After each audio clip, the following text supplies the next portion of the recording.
आज एकदम बिहारी चोखा बनाया है। आलू को उबाल लिया है और बहुत शौक़ है मुझे चावलों के साथ खाने, क्योंकि आज बारिश थी तो चावल बनाने ज़रूरी थे, इसलिए मैंने आलू का चोखा बनाया अपने लिए।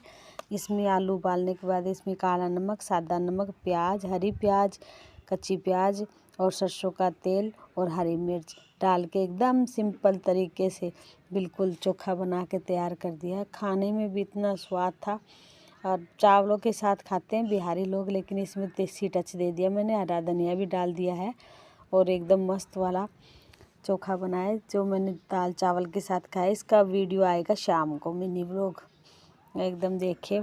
हर कच्चा तेल हम लोग मारवाड़ी नहीं खाते हैं, लेकिन इसमें जो चोखे में जो कच्चा तेल डलता है सरसों का, उसका अलग ही स्वाद है।